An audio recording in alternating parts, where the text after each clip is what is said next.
The Messiah who was prophesied to come at the end of the world is that he took what we saw as enemies of one another, Bible, Holy Quran, indigenous cultures, and he learns how to weave in and out of all of those scriptures, uniting the tribes. So this brother that is going to be our keynote this morning is Brother Student Minister Abel Muhammad. He is our national Latino representative of the Nation of Islam, and he's going to take that same guidance from his teacher, who is representing the Messiah in our midst.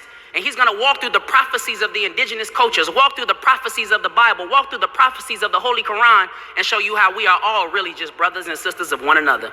Without further delay, brothers and sisters, please welcome our keynote this morning, Brother Student Minister Abel Muhammad. Assalamu alaikum.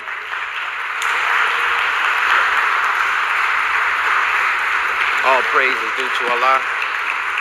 All praise is due to Allah, please. En el nombre de Allah, el benéfico, el misericordioso.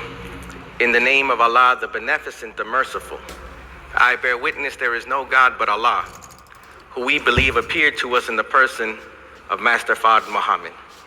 We thank him for raising for us the Honorable Elijah Muhammad, that great preacher and teacher of freedom, justice, and equality, not only to black people in America, but to the suffering and oppressed of all humanity. And we thank them both for giving to us such a wonderful gift.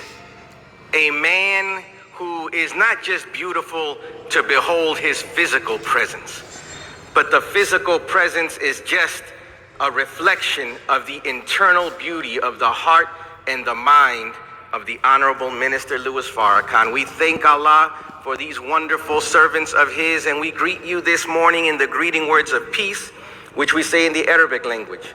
Assalamu alaikum. En español decimos la paz esté contigo. In English we would say peace be unto you. And we hope that when we're finished this morning, no matter what we're feeling right now, we pray that Allah allows us to leave here feeling peace. Because once we've achieved peace, that's a pretty good feeling to have, isn't it? If we could just feel at peace knowing that we're going home to a good home. If we could just feel at peace knowing that when we check our bank account, it won't be in the negatives. That would be a pretty good feeling. If we knew that the things that worry us were being taken care of, we wouldn't have the stresses of life and we would have peace. But in this world, peace seems to be ever fleeing from us. Yet it is the very nature which God has given to you and I and his creation. So why is it such a difficult thing for us to find? It is because we live in a world of deception. We live in a world that has us looking to the left, thinking it's the right. We live in a world where there is confusion about even recognizing, am I a male, am I a female? We think we're looking at an apple and instead it's a genetically modified instrument that they have produced, an organism that they've made in a laboratory and denatured it. So here we are, victims of not only bad and false education in lies, of our history and who we are in the world, but then we're being fed lies literally on a silver platter. They're giving us what looks like it is nutritious and full of vitamins for you and I, yet when you and I examine it, it's empty and void of what it should have. And when you look at our community, it looks like we're together. The people next door look like you and I, but it doesn't feel like a community because when you look inside, there is not the life that is reflected when people come together and know who they are and are doing and going about the business of life. And that's why we can never thank Allah enough for the Honorable Minister Louis Farrakhan and the Honorable Elijah Muhammad. All praise is due to Allah. I want to start by thanking Allah for the Honorable Elijah Muhammad, because before I knew what a Muslim was, before I had ever come to Mas Mariam, I had started reading the books of the Honorable Elijah Muhammad that a brother in high school gave to me. It started with How to Eat to Live. And it had the picture of this beautiful little, what I thought he was Asian man, like Chinese or Japanese or something. And I started reading the book. And for whatever reason, I'd grown up Catholic my whole life. I'd already fallen out of following that religion because it didn't answer the questions that I had.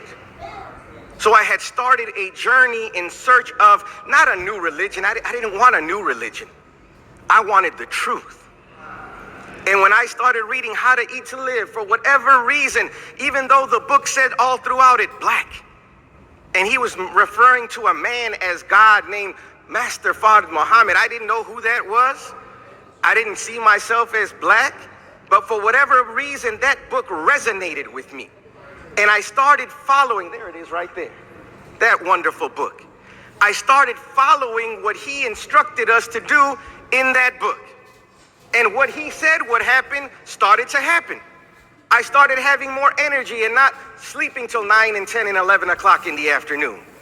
I was down to about 3 or 4 hours of sleep every night, up at night studying, up in the morning studying, going to work out, doing all of these things from a man who I'd never met before. And then I graduated out of that book and started reading Message to the Black Man in America. And at first I was like, well, I don't know if I should even read the book because I'm a Mexican in America, not a black man in America. But that book had the same effect. And everywhere I read it, I kept seeing black, black, black, but it felt like he was talking to me. And I had to start asking myself. Honestly, I said, maybe I don't know who I am. But he didn't refer to Mexico or Mexicans in the book, so I started looking for any book I could find with Elijah Muhammad's name on it. I didn't know who he was. I started going to the library to investigate who is Elijah Muhammad, and they said he had died. So now I was kind of heartbroken because I found a man that I didn't even know I was looking for.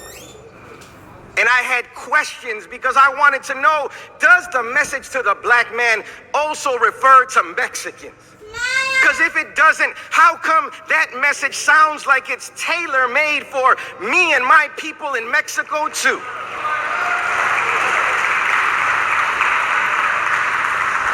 And as I started looking for the Honorable Elijah Muhammad, guess what? I found him. What, you saw Elijah Muhammad? Yes, I saw him in my teacher, the Honorable Minister Louis Farrakhan. All praise is due to Allah.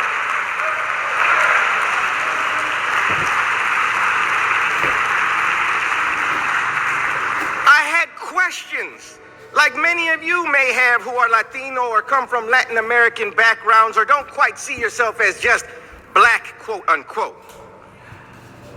I had questions because I didn't see Latino, I didn't see Hispanic or Mexican except for in a few places. But I saw a key when I found the word Indian. And I said, well, I kind of think I'm an Indian, I look like them. But I didn't grow up on a reservation.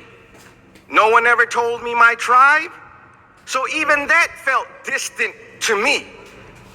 And I was looking for answers, and the first time on a cassette that I purchased from the Honorable Minister Louis Farrakhan, I heard his voice, and it was the wrong tape they gave me, but it was the right tape. The tape was labeled incorrectly, but it had the absolute correct message that I needed to hear to start my journey into the truth. And when I put that tape in that said it was part 1, side 1 of Savior's Day 1992, instead what it was side 2, part 2 of Savior's Day 1992. And Minister Farrakhan starts by saying Columbus was on a journey trying to head east by going west. He said, and the poor fella, he got lost. And he found people living to the land that he got. And since he was looking for India, he saw these people said, well, I'm looking for India. You must be Indians. And he mislabeled the people Indians, but they are not Indians. He said, they are the original people of the planet Earth. That's all I needed to hear to get on my journey to Islam and to the truth. So today I want to offer you, by the grace of Allah, as assistant to my teacher, hopefully that which in the last 20 plus odd years, 26 years now, going into my 27th year of studying this teaching, that I have gained that allows me to be strong in not hoping what I'm saying is the truth, but absolutely knowing that I am of the original family of the planet Earth. All praise is due to Allah. Black people in America are a hurt and destroyed people. So when a man stood up and said that the original man is the Asiatic black man, that makes you feel pretty good. But it doesn't mean you understand all that the man is saying. So there's a prayer that we're told that Moses offers. There's a prayer that's given where he's asking that the knot in his tongue may be fixed, if you will. That it may be done away with so that the people can understand him clearly. Well, if you've ever had a knot before, you know that that's a problem. It doesn't mean that the shoelace is wrong. It was formed perfectly, but something has happened where it doesn't have its full use and extension as it should. So then you have to work the knot in order for it to be able to reach where it's supposed to reach so it can do what it's supposed to do. So God, knowing his servant's prayer, gave him the answer, and the Honorable Elijah Muhammad's prayer was answered in the Honorable Minister Louis Farrakhan. So today, we're not going to guess about what we're talking about. We're going to give you truth from God and his servants, that we may see clearly and see who we are and whose we are. The Bible and the Holy Quran are filled with prophecies. Let me correct that, I'm sorry. The Bible is filled with prophecies. The Honorable Elijah Muhammad teaches us that this book, the Holy Quran, isn't really full with prophecies. It's filled with messages given to a messenger telling him what to say. This book, the Bible, has prophecies telling the people this is what's going to happen at such and such a time. This book is telling you when this happens, say such and such, do such and such. So there is a distinction and a difference. This book has been filled with lies and misinterpretations. Yet this is the book that most of us are familiar with. If you go into the Caribbean, they know this book. If you go into Central and South America and Mexico, we know this book. Heck, if you go into a hotel nowadays, they have this book sitting in there. Why? It's a good question, isn't it? Why is this book so easily accessible, yet this one is not? This is a book that has been tampered with. The purity of what was revealed by God, we don't have access to it anymore. As a matter of fact, all we have is the translations that they give us. And they're edited versions. This book, when you see it translated, right next to it, you see the original Arabic language in which it was translated. And if we take the time to learn the original, you don't need the translation. Can you say the same with this?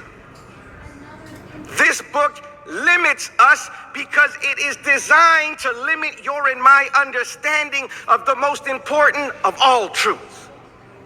The Honorable Elijah Muhammad and the Honorable Minister Louis Farrakhan are not just giving us a version of Scripture. They are giving us the truth of Scripture so that we can be free. Let me praise be to Allah. This book, the Holy Quran, we're going to get into it today. You know why? Because we're already out of this book, Bible. That's why my lecture title is not Prophecies Left to Fulfill. It's Prophecies Fulfilled. All for generations and decades and centuries and millennia, our people and the people of the earth have been awaiting a time, awaiting a one who would come to do what? To guide us into all truth. For what purpose? So that we could be free. To do what? We have these things innately in us. We're looking for answers, but instead of knowing the truth of the answers, we're given lies and misunderstanding, so then it doesn't have the right effect on our lives. And instead of us finding peace, we find more hell. We find more confusion. We find ourselves losing faith even, not because God is not guiding us correctly. The enemy of God is misguiding us. And he's taking the truth of God and trying to turn it into a lie. So here we are today, black people without a real knowledge of ourselves. Mexicans not even knowing what that is. Puerto Ricans named after a colonial entity that is governed by the United States government. Cuban people. People in Belize, people in Guatemala who have some idea of who they are, yet their truth of their identity is still limited. Why? Because they're still under the education and power of white supremacy. We're here today because we've all fallen victims to the liar and the lie. We're here today because we need answers. Not from Brother Abel. I don't have answers except for the good and great and best answers that I got from the servants of God, the Honorable Elijah Muhammad and the Honorable Minister Louis Farrakhan. We're not going to spend a lot of time on prophecy because it's already been fulfilled. And this is our problem. We're still waiting. We're still looking for someone else to do something else when the one to come has already made his presence in the world.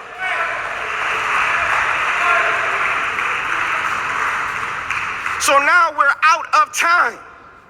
And that's why the Honorable Minister Louis Farrakhan teaches us from the Honorable Elijah Muhammad that the first thing we have to do is recognize the time. We're at the end of the time of the white world to dominate black people and the original people all over the planet. Can't you see it? Can't you feel it? Don't you see that a change is taking place in the world? Yet we've been so conditioned to hate ourselves that we'd still rather go support Popeyes and take their God knows what GMO produced chickens and make that a craze and fight in the drive-thru because they ran out of chicken, rather than go to the farm and raise our own clean, wholesome chickens, as we've been instructed to do. We'd rather be afraid and live in fear and protest what they are doing to us, as if we don't have the power to do something for ourselves. God has been telling us a time is coming of great change, and we hope for it. We prayed for it. We're the answer to the prayers of our ancestors' dreams and aspirations and prayers in flesh today. Yet what is missing is we don't know the time, so we're acting out of time. Imagine you got seeds, and you decide, man, I like tomatoes. I got some tomato seeds. Let me go outside and put them in the yard. Do you know that there's a time that you have to plant the seeds?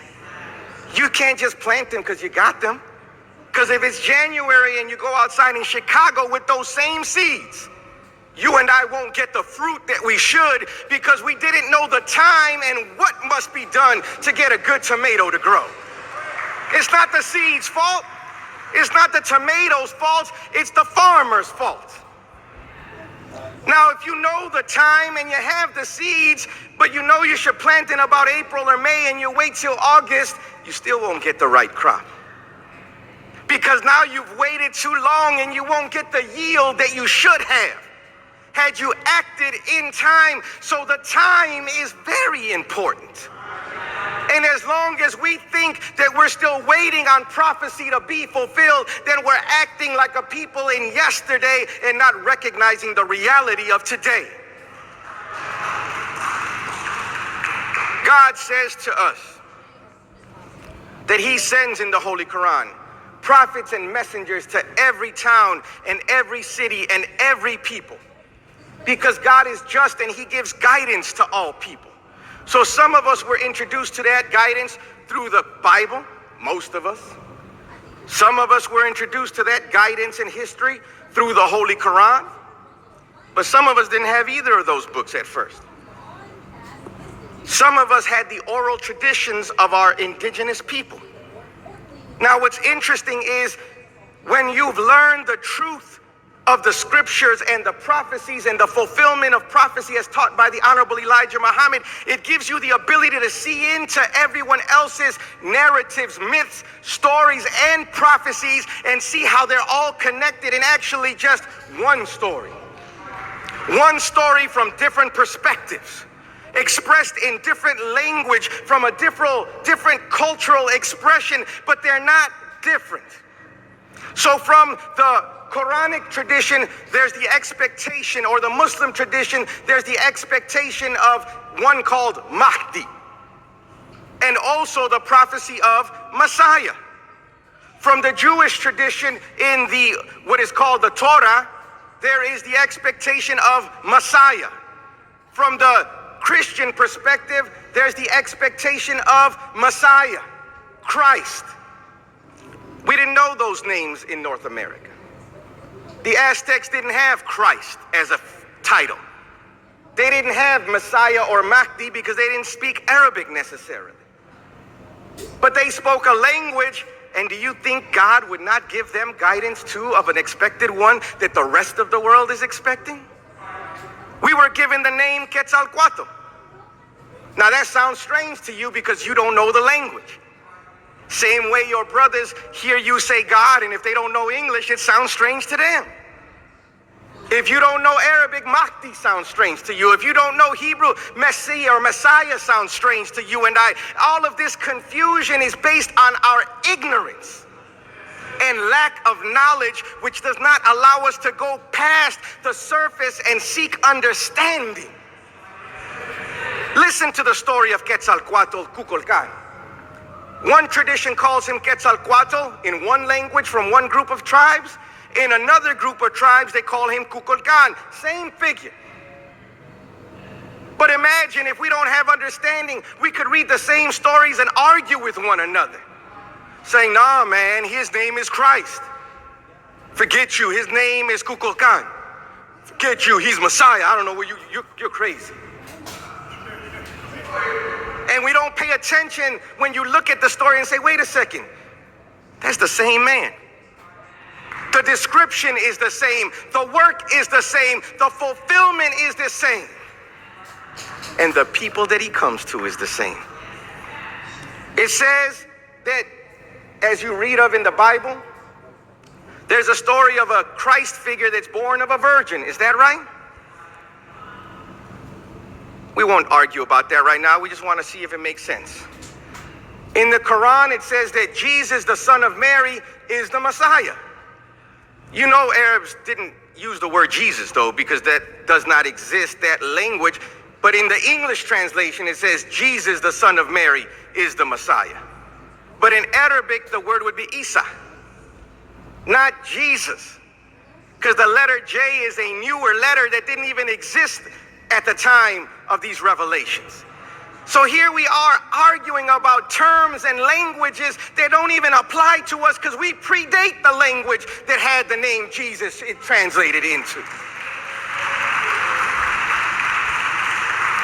Quetzalcoatl Kukulkan is said to be born of a virgin.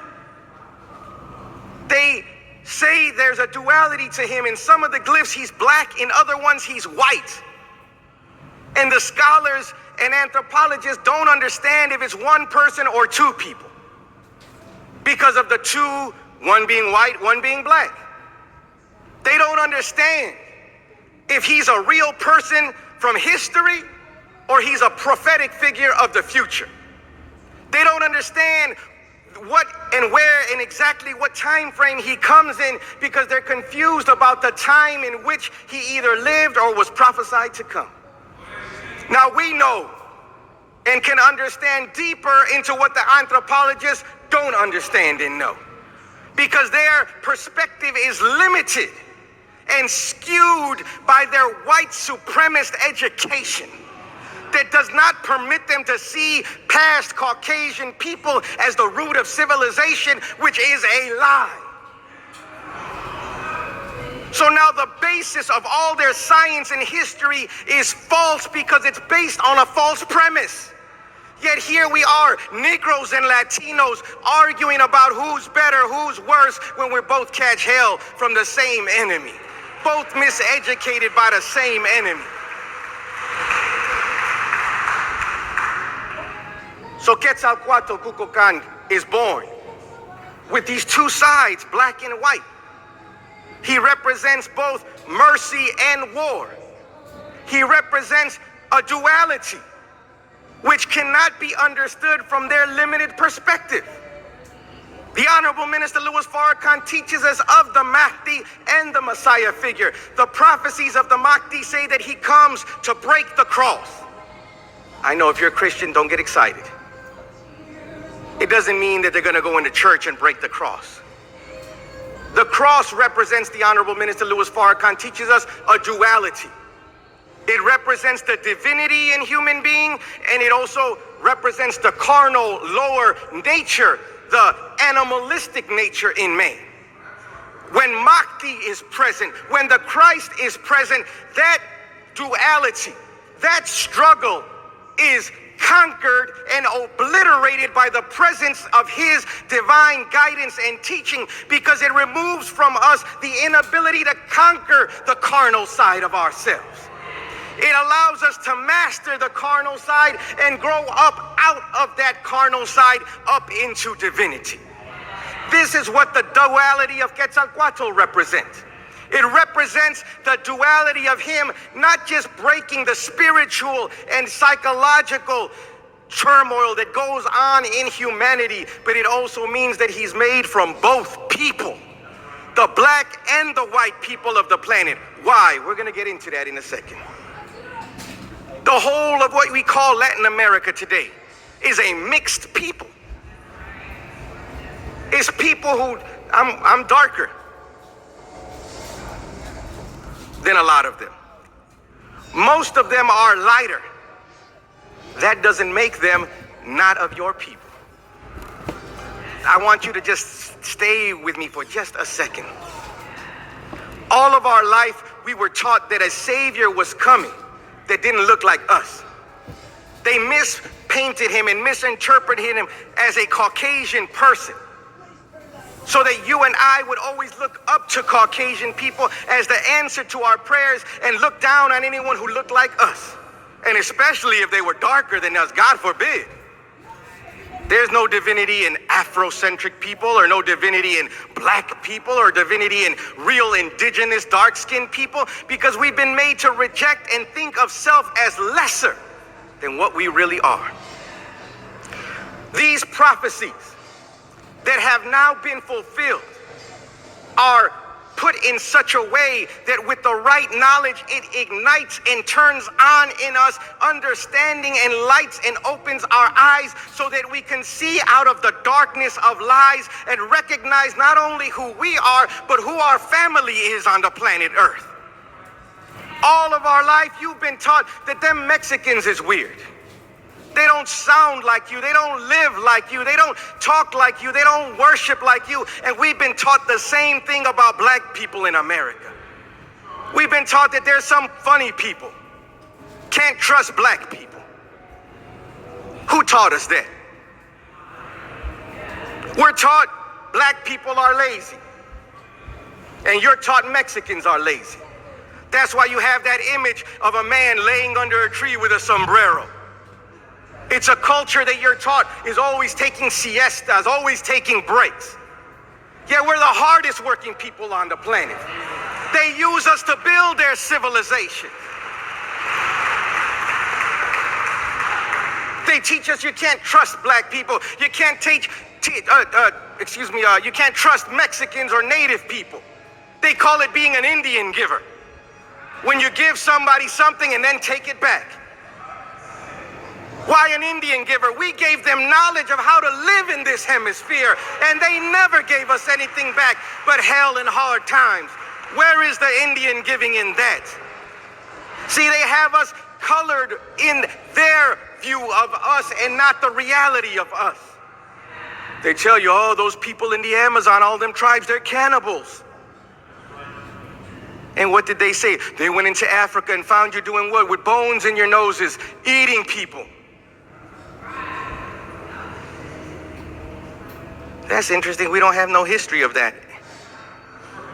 We don't have no record of that.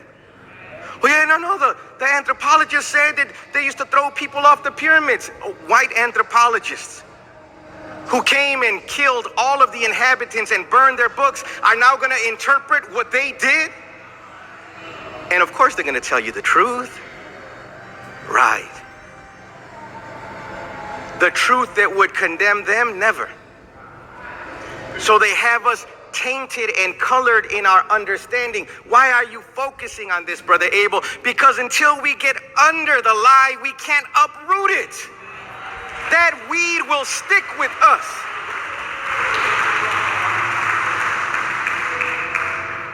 The prophecies tell us that there are things that are going to happen. And once those things happen, there's work that needs to be done and there's activities that must take place. Last time I spoke, or the second to last time I spoke, I brought up some images of birds. And there's a prophecy that I want to share with you that involves birds from the Quran, involving Jesus, involving the resurrection. But there's also a prophecy from the indigenous people in this hemisphere involving birds that I didn't get to get into last time. It says, if you have that slide, brother, in the Holy Quran, in the second surah, in the 260th verse, Abraham talking with God. And he says, Abraham said, my Lord, show me how you give life to the dead. God said, don't you, or do you not believe? It says, dost thou not believe? That's the translation, but it means, don't you believe? He said, Abraham answering says, yes, but that my heart may be at ease. So God is asking him, wait, are you questioning me? Don't you believe? I already told you about the resurrection. And so Abraham responds, look at his beautiful response. He's like, yeah, but I want to know more. He says, yes, but in other words, he's troubled by it. He can't understand it like he wants to. So who does he go to? He goes to the one who has answers. So he says, yes, but that my heart may be at ease. So then God says and gives him this description of the resurrection. He says, then take 4 birds. Then tame them to incline to thee. Then place on every mountain a part of them. Then call them, and they will come flying to thee. And know that Allah is mighty wise. Now that's an interesting picture to give somebody, right? Here your servant asks you, I want to understand, what is the resurrection? And he gives them this photo, this image, if you will, this picture of 4 birds. Why birds? We'll get into it. Then, later in the Quran, starting in the 3rd chapter in the 49th verse, we are being given a picture that is given to Mary of who the child she has in her womb is and will be. And the angel that brought her the message of what was in her womb, look at how he describes the work that Jesus is going to do. Listen to this. And make him a messenger to the children of Israel, saying, I have come to you with a sign from your Lord. The people are always looking for signs. We're looking for them today. That's why we're not moving, because we don't know where to go, because we don't know what we're even looking for. We're looking for a sign of the time, but we don't know the time because we don't know the sign that we should be expecting. We're thinking the sign took place 2,000 years ago, when in fact the sign is present and in the world right now. All praise is due to Allah. I have come to you with a sign from your Lord. Look at what Jesus says. Remember what Abraham prayed for? He asked for a sign of the resurrection. He told him, take 4 birds and tame them, and then put them on different mountains, parts of them, and then call them to you, and they will come into your hand. And that's a sign of the resurrection. Jesus says, I come to you with a sign from your Lord, that I determine for you out of dust the form of a bird. Here's that bird again. Now here's the one who's expected to do the work of resurrection. He comes fulfilling, in part at least, the sign that was given to Abraham. It shows the congruency and the beauty of God's message. He doesn't change. He is constant and consistent.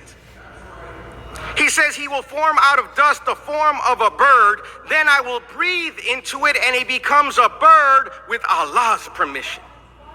And I heal the blind and leprous and bring the dead to life with Allah's permission. And I inform you of what you should eat and what you should store in your houses. Surely this is a sign. There is a sign in this for you if you are believers. Let me stop right there. See, this sign can't be seen by everybody. Only those who believe are looking for and expectant of the sign. Abraham given a sign of birds coming into his hand. Jesus forming a bird out of dust. Do you know the native people have a prophecy? It's called the prophecy, or referred to as the prophecy of the eagle and the condor. It originates, they think, from the area that is known today as the Amazon. And it's not by accident, I don't believe, that right now, if you're paying attention to the real news, there are fires taking place in the Amazon, which endanger the livelihood and affect all of us on the planet.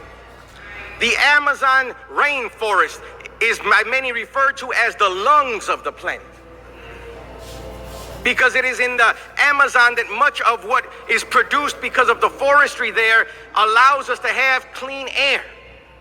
It allows us to live life in a better way because of its purification, because of the amount of trees that are there. And it's an area that the scholars and scientists are still on a daily basis. Listen to this. I couldn't believe it. I had to read it a couple of times when I found this figure. In the Amazon, scientists are finding still that they believe an estimated 20% of the Earth's oxygen is produced there. You hear what I said? 20% in that region. They also say that on a daily basis, a new plant or species is discovered there. A new species is discovered there about once every 2 days. Let that sink in for a second. They got satellites that can see way out into space.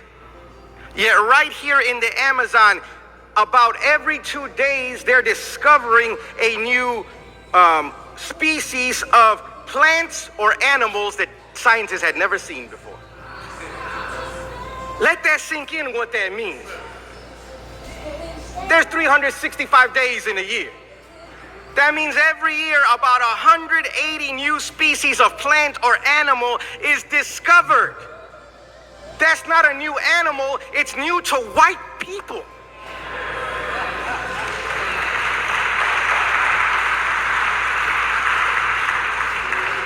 People who commercialize everything. People who see trees and don't know the intrinsic value of it that the indigenous people do. All they see is paper. Cut down the tree. All they see is something they can build a structure with. Cut down the trees. Not realizing how it affects the balance of nature and the society and the environment. The indigenous people from these areas have a prophecy called the prophecy of, or referred to as the prophecy of the eagle and the condor. If you have those images, brother, of the eagle and the condor, can you put them up?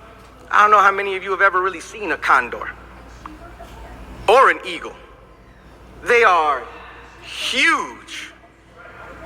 I had some pictures. I didn't want to frighten children because there are condors in South America that are bigger than 9, 10, 11, 15-year-olds. It's a bird of prey, like the eagle. You know, not necessarily attractive in one sense. Aesthetically, you may not like the look of the condor on the right. We're more used to and familiar with the eagle on the left. Let me explain to you what this prophecy that has now and is being fulfilled says. Both of these magnificent birds are powerful symbols in native mythology. The eagle represents the north, and the condor represents the south. The path of the condor is represented by the south, and it's deeply connected to the feminine energy and the softness of the heart. Art, music, culture. The eagle is connected to masculine energy and focuses on science and the mind. To most white anthropologists, they see these two things as in contradiction to one another and opposition to one another. Because in their system of things, they see things as being congruent or being side by side or parallel to one another or in agreement with one another based on their similarities to one another. That's not the way nature works. In nature, the God of nature pairs things up based on their differences with one another. Differences which are necessary and complementary to one another. What does that mean? That means if you're a man, it's not natural to want another man.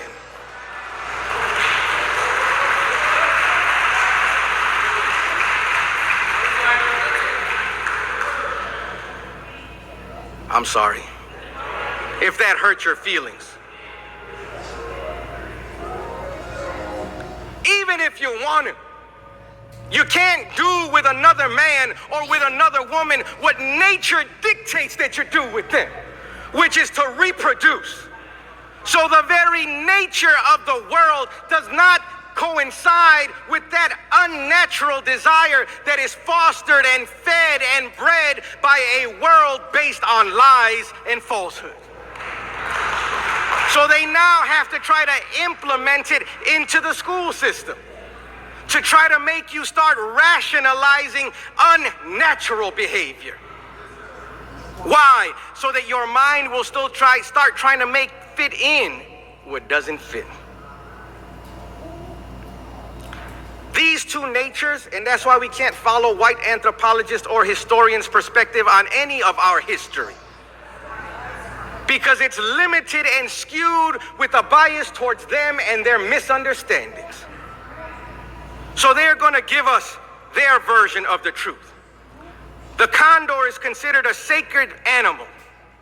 And to the peoples of the Andes, it's a divine symbol of fertility, and the people believed that by moving its enormous wings, the birds could gather clouds, producing rain as the best fertilizer of the land. So you see why they saw it as feminine. Feminine is not weak. Feminine is an aspect of nature that is necessary. And if you don't give it its respect and attention that it deserves, then you and I live in an unbalanced and unjust society. Look at the world we live in. It's relying so much on, even if it was true science, we would be better off. But instead of it relying on the truth of the reality of science, we're given a misinterpretation of science, which is skewed not to get true understanding, but to always make sure that white people's perspective and the ideology of white supremacy is not challenged by whatever facts of science come in. What am I saying? Why do you not know that black people are the original people on the planet Earth? Their science has proven it. But their teachers won't teach you and I. So now you have people growing up in Latin America who are trying to connect to the truth of the reality of the nature of the things that they see, but they don't have the right language for it. So they're coming up with their own labels for everything. So 30 and 40 years ago, we were Hispanic. You all were Afro-Americans. 20 years ago, we became Latino. You became Black Americans. Today, we've substituted with this term, Latinx. If you could put that up for me, brother. You may have never seen this before. Latinx. Because in the Spanish language, which is not our language, it's the language of Europeans. Oh, you see it right here. If you're a male, you would be referred to as a Latino because the term would be masculine. And if you were a female, you would be a Latina. They said, well, when you're referring to both male and female, you always take the masculine. Oh, they said, that's misogynistic. That's you taking the male and making him more. So they've changed it and morphed it into Latinx, which they also say, and I don't quite understand the meaning, but I'll tell you what they said the meaning is, those who use it. They say Latinx is an ethnicity, not a race. I don't know what that means. I don't know what an ethnicity in that sense is. He said it's not a race, but it's an ethnicity that encompasses all people whose familiar history is tied to the pre-colonial and post-colonial and or diasporic experience of Latin America. You know that's somebody in a college campus writing a paper. That was not the brother who works at Home Depot. This is not the brother out there picking fruit who doesn't know who he is. This is somebody who really doesn't know who they are, trying to help define and make white people comfortable.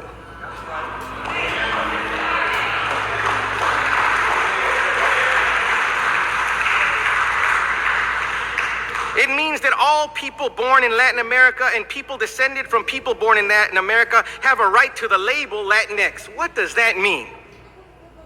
Latin America traditionally encompassed South America, certain countries in the Caribbean, Central America, and Mexico. But then they later make the distinction that they're not sure if it covers those areas where people don't speak Spanish. Well, then how is that any different from Hispanic then?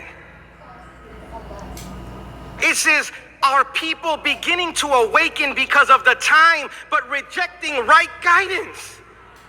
We've been brought up in a world that makes us as Mexicans not even want to be Mexicans in America. So we want to change it. Why? Because we see the hatred of Mexicans growing in America. And we've seen the history of what hatred of black people provided and produced. And we have been deprived of that knowledge. So today we want a label that distinguishes us away from our past and away from you.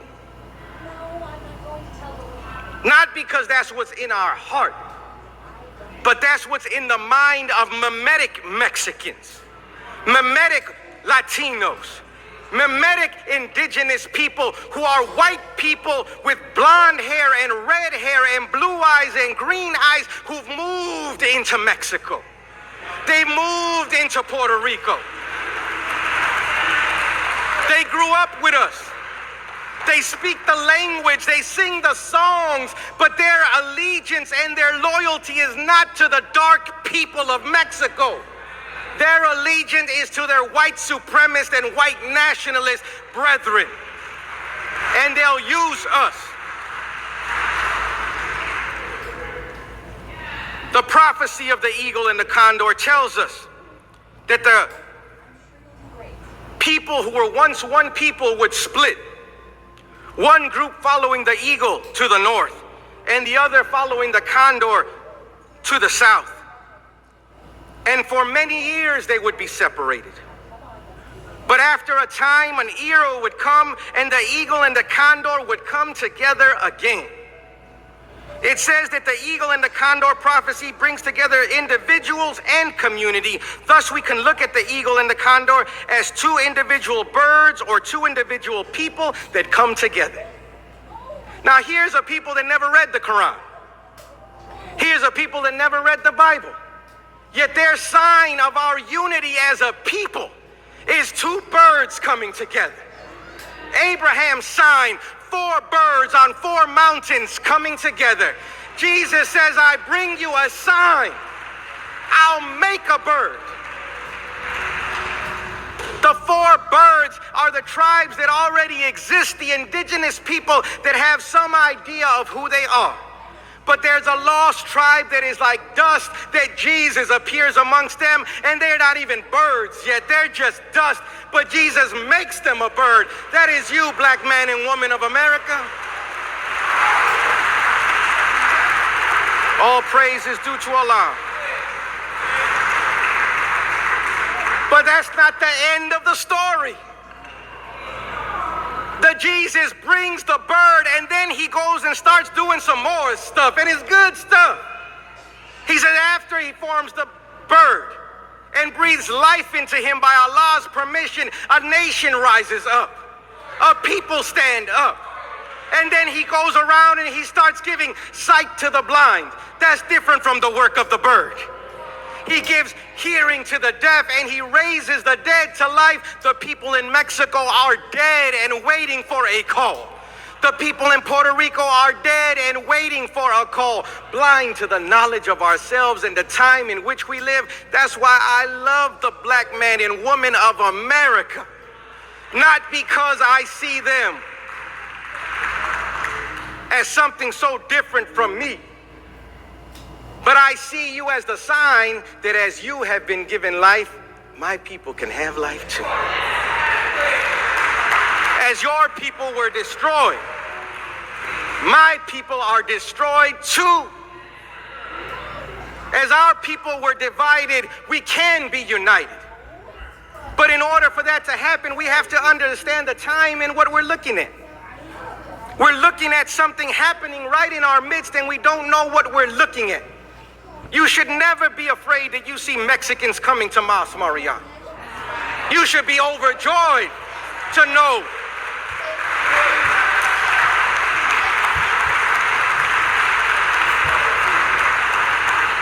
because that means the knot has been taken out of the tongue. That means the work that Master Fard Muhammad, God in person, came to do is being done today.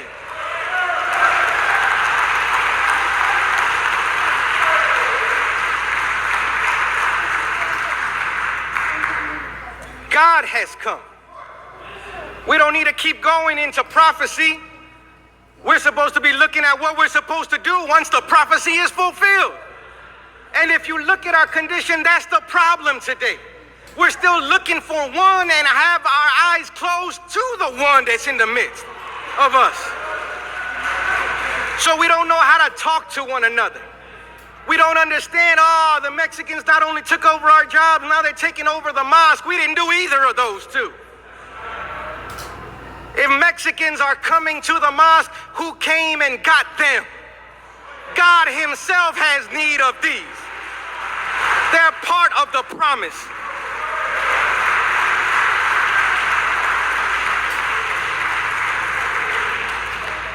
Can you put up that map of Mexico, brother?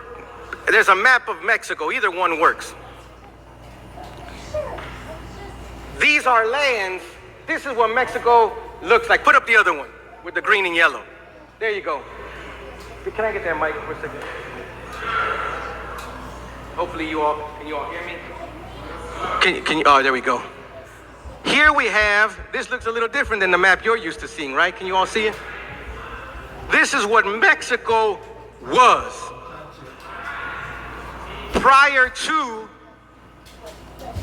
this whole area being stolen by white people.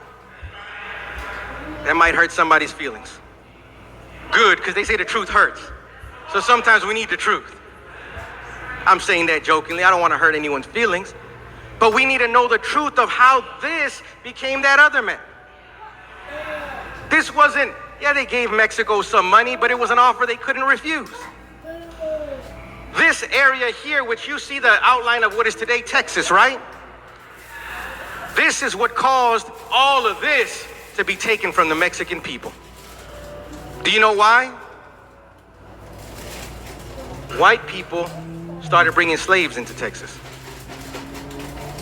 Mexico had already made slavery illegal. So you know about the Underground Railroad that went this way, right? Do you know there was an Underground Railroad that went this way? Do you know which one is closer, going to New Jersey and Illinois or going right over here into Mexico?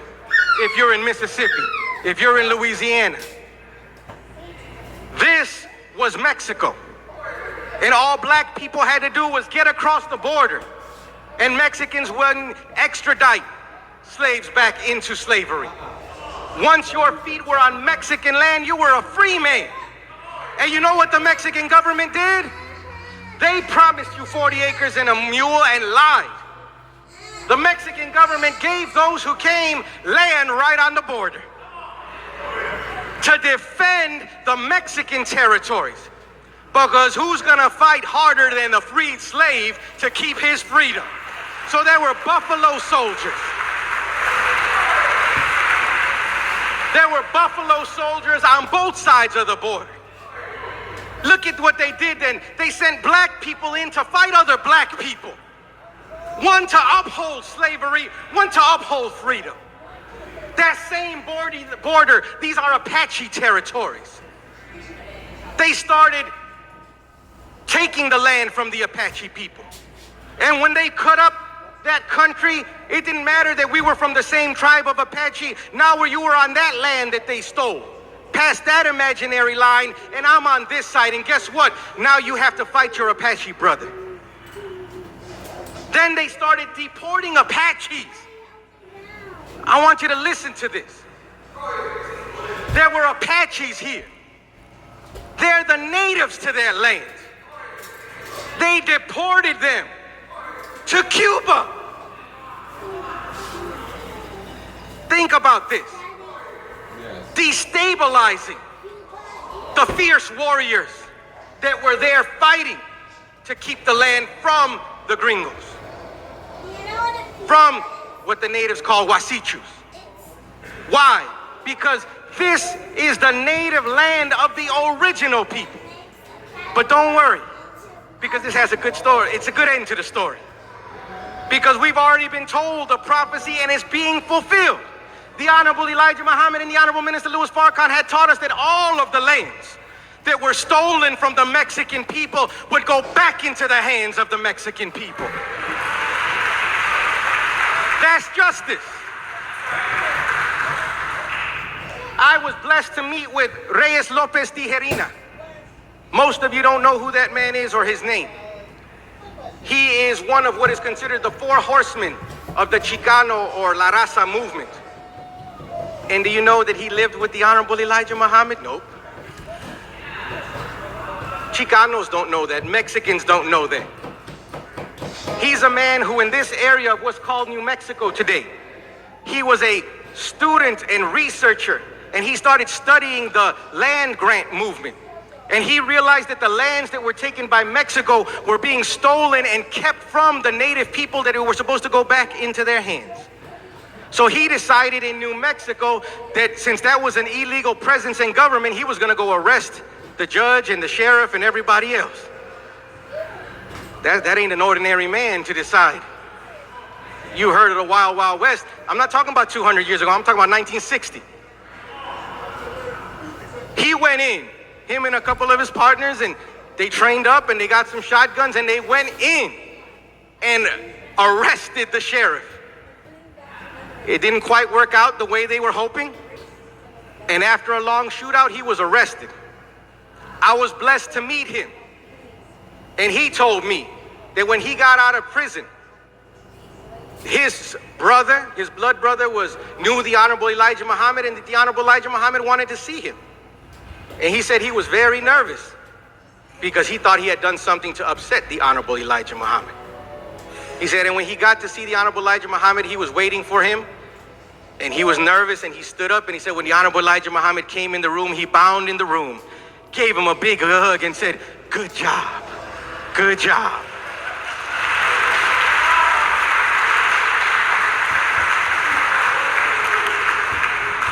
He shared with me, Reyes Lopez Tijerina, the Honorable Elijah Muhammad called him a prince of his people. And he told him to go into Mexico and start teaching the Mexican people of who their nation of Islam is. That these are the best of black people that have been raised by God and that are natural friends of the Mexican people. You and I don't know any of this happening in the 60s and 70s. He said he was at the table with the Honorable Elijah Muhammad one day, and he was sitting with him, and he said Malcolm X was at the table. He said he was there and that the Honorable Elijah Muhammad started telling a story that one day he wanted to have a dinner like that, but he wanted it to be at the top of one of the pyramids. Except he wanted the pyramid to be made of the bones and skulls of dead devils. He said he was so shaken because he never met a man with that kind of love of God, to be fearless to the extent to point out to the people who the real enemy of God is.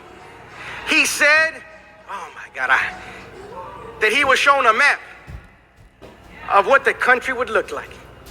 He told me that my children would be blessed twice because they're going to get justice for what was done to them on the black side and on the Mexican side. He said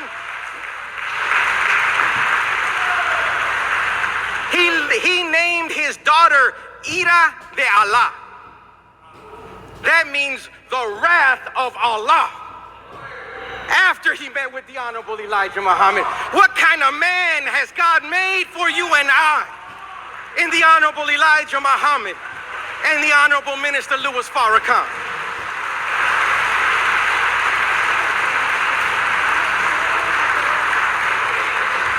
Mexicans don't know.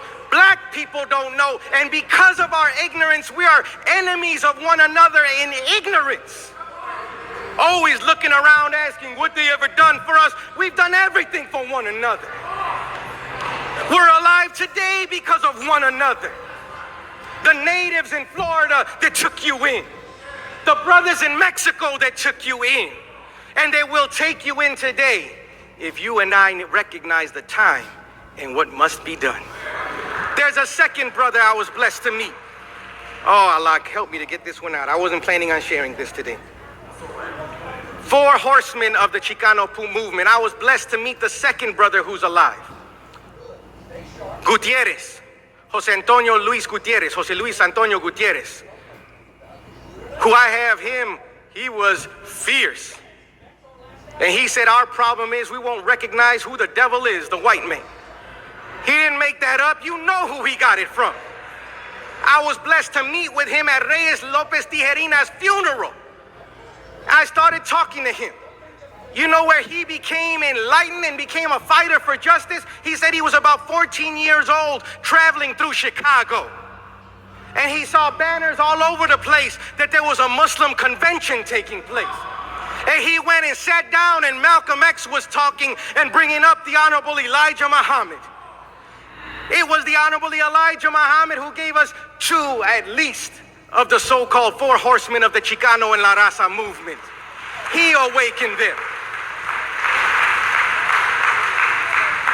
Right here in Chicago, our beautiful Puerto Rican brother, Jose Lopez, Dr. Jose Lopez, from the Puerto Rican Cultural Center, who spoke at 1997 Day of Atonement at UIC Pavilion.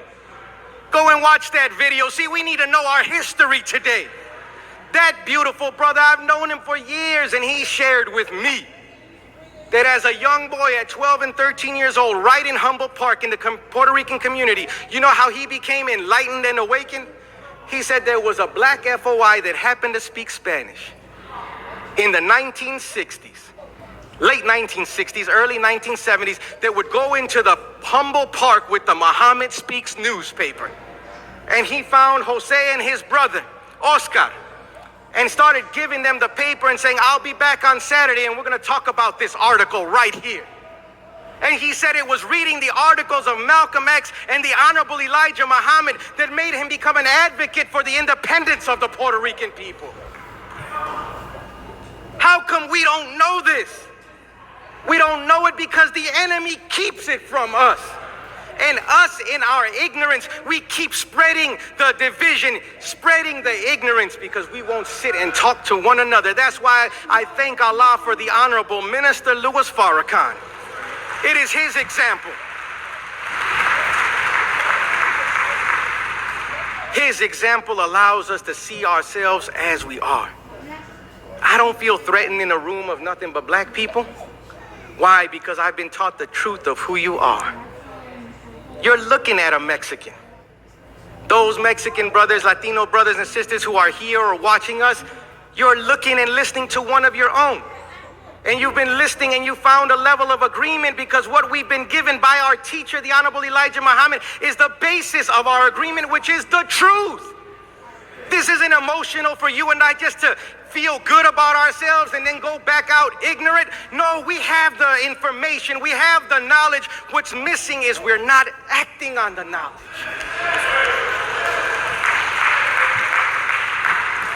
We don't like some of us that God picked a black man. Some of us feel some kind of way that it might be a Mexican telling you this information. Because you want somebody who looks a certain way. You want somebody who you think would be a better representative of the truth. But God knows where to place his message. And we're here today because of the sacrifice and the love and the heart of the Honorable Minister Louis Farrakhan for his teacher, the Honorable Elijah Muhammad. We're birds today. We're not caught up in the dust and the dirt and the filth of ignorance because we've been given that which allows us to rise up and soar on knowledge, wisdom. So you can see me and hear me and say, I knew something was wrong with what they told me. I just didn't have the answer. I knew something was wrong with that narrative, with this feeling. I just didn't have the information. But we're in the time today where we're no longer looking for signs and prophecies. This is the fulfillment of the signs and the prophecies. So 10-10-15. We don't realize yet how important that was. Do you know that that day, go back and look at the video. There was a man standing on the rostrum that day who didn't even speak, but he had a huge headpiece on, with the feathers and all of that, right? It wasn't just because it looked nice. It wasn't like fashion. He is the keeper of the sacred pipe that signals the end and the bringing in of a new era of time. We didn't even know he was coming. He just showed up there. Chief Orville is his name.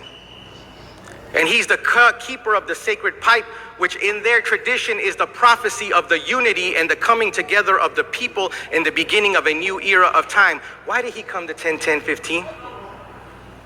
And he's so humble, you wouldn't know. You just thought he was one of the native brothers who were there with us, right? It was so significant.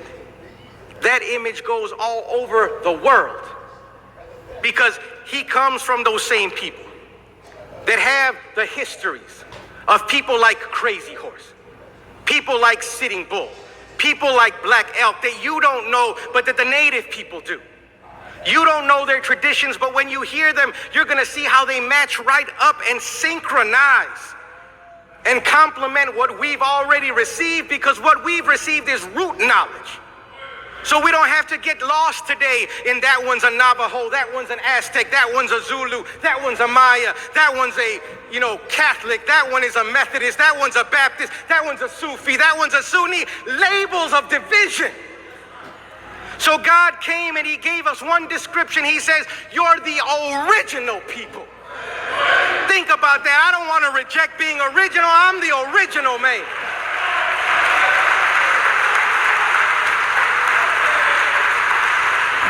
I'm going to go one step further today.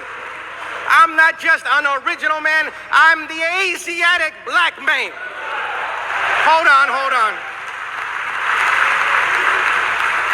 Not the, like the definitive article. But I'm part of that tribe, part of that family. See, what does Asiatic as an adjective in front of black mean? It don't mean black people in China. That's not Asiatic necessarily. The whole world was once called Asia.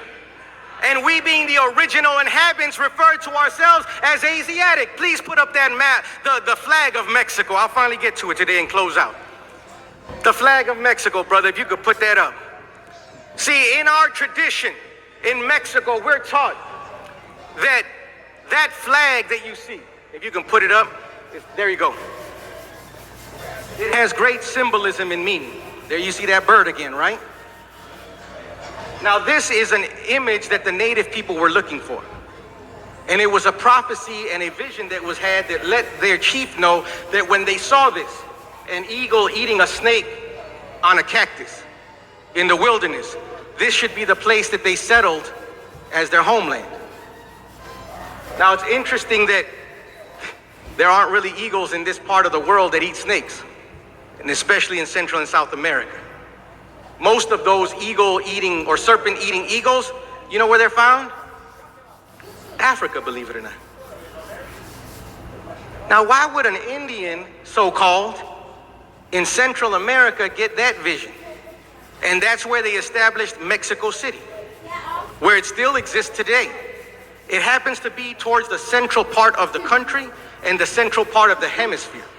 So the Caucasians who came thought it was a sacred site too, because they saw all the pyramids and civilization. What you don't know is, if you notice down here, this is water at the bottom. They actually saw this on a lake and built their civilization on water. They created land where there was no land to farm. They created support to build their structures. These were not backwards people who thought you had to sacrifice somebody for the sun to rise. These are people who knew science and mathematics. But the symbol here is this. You have the eagle eating the snake, which again represents the duality in human beings.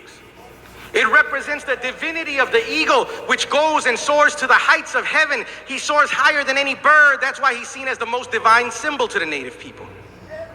Yet when he comes to eat, he doesn't eat in the sky. Out of humility, he comes all the way down in fulfillment of the prophecies of God. He comes into the dust, and he does what he needs to do down amongst the people. The serpent represents a few things too. It represents duality.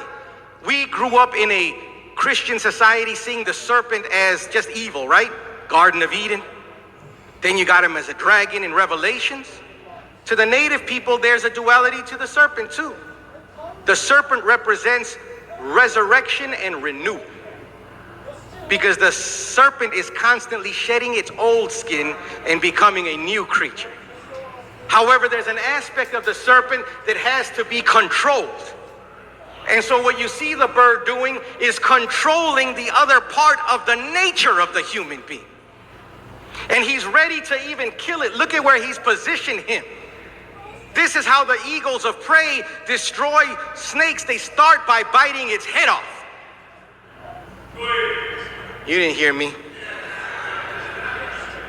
The eagles that eat serpents, they start by biting its head off. But they don't do it on the ground. They go into the air where the snake has no place to run, no place to hide. Here he's showing you that. Please put up that constellation.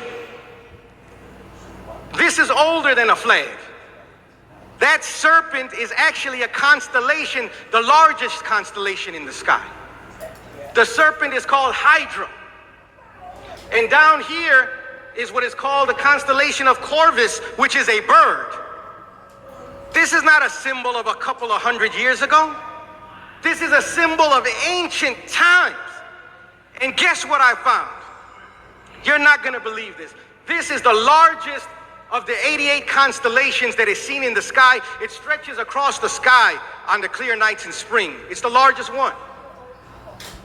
In that, right here, this is the head of the snake. You see the body coming down? Do you see this right here? It's the brightest star in the constellation. It's called the heart of the Hydra. Do you know what that star is called? Al-Fard. They spell it A-L-P-H-A-R-D, but it comes from the Arabic Fard, F-A-R-D. It's a star that they say means Alfar, the independent one, the one who is alone. Now, what are the chances that the ancient symbol of the Mexican people, who don't see themselves as black people, based on an ancient astronomical sign, has within it the very name of the man who's made of the black and the white people, like Quetzalcoatl, the man who comes as the heart of our existence. He's the life that is breathed into us. He gives us what is needed so we can no longer be used as tools and slaves for the enemy of God and his people. We thank Allah because he taught us that you can see our history written in the stars. So this is not prophecy. This has already happened. Well, then how come you and I are still in the condition we're in? How come Mexicans are running around scared? ICE arresting 700 parents. Where are those children in Mississippi? You look at it and you're terrified because you've seen it all the days of your life with this enemy. We thought we could escape them. We thought we could outsmart them because we don't know the nature of these people. And you are rejecting the truth of what we've been taught of the nature of these people. So God is allowing us to suffer because in our suffering we're getting closer together. We're starting to see that we got nowhere to run and hide like it was back then. So it shall be in the end. We have to come together today. We've been given the guidance that brings us together. You don't have to lose your Mexicanness to be a Muslim. I'm more Mexican than I've ever been in my life today. You don't have to lose your blackness. I'm not trying to become black. You're not going to see collard greens in my house. My wife is black. She's making tortillas at home. She's making them at home. But that's not what makes me Mexican. It's not your color that makes you black. Black is original. So beyond being a Mexican, beyond being original, I love the term black because in blackness we have unity with one another. We just can't limit our blackness because black is not national, black is not local, black is not even regional. Black is universal. So there's a beautiful song that I want to end with. I'm not going to sing it for you. I'm going to quote. It's written, and I want to, in case my mom is watching, I told her to tune in today. My father just got home from the hospital yesterday, and he's doing well by Allah's grace. So if he's watching, I hope he's watching today. But my mother's favorite singer who passed away a few years ago is Juan Gabriel, who people used to refer to him as the Michael Jackson of Latin America. But really, Michael Jackson is the Juan Gabriel of North America, if you understand it correctly. Beautiful singer. He had a song called Canción 187, song number 187. That number 187 refers to a bill that they were passing that they were trying to separate families from one another. This is back in the 90s and it's happening again. It happened in the 70s, it's happening again. But the song ends with this lyric. He's describing how he came to the north from his beautiful home in Mexico, where there were waterfalls and lakes and it's a place you go to vacation to get away from this madness. But he left because his family could no longer live there because American corporate greed had taken over the lands. So now the people there grow corn that they can't use to make their own food anymore. And then the crop is burnt instead of giving it to the poor so that they could crank up the prices on it. But the song ends with this beautiful lyric. He says, I'm trying to translate it for you, but he's basically saying that he doesn't want to live anymore amongst the gringos. They're only good for warring and fighting one another. And he's ready to go back home to his beautiful Mexico. Because it's the fulfillment of scripture. The Bible tells us that everyone would return to their own vine and their own tree. But he closes with this song, with this lyric in the song. He says, ellos creen que Dios es blanco, pero es más negro que yo. That means, you know that means. He says they think that God is white, but he's blacker than me. May Allah bless you, brothers and sisters, as I greet you in peace. Assalamu alaikum. All praise is due to Allah. Beautiful lecture by a beautiful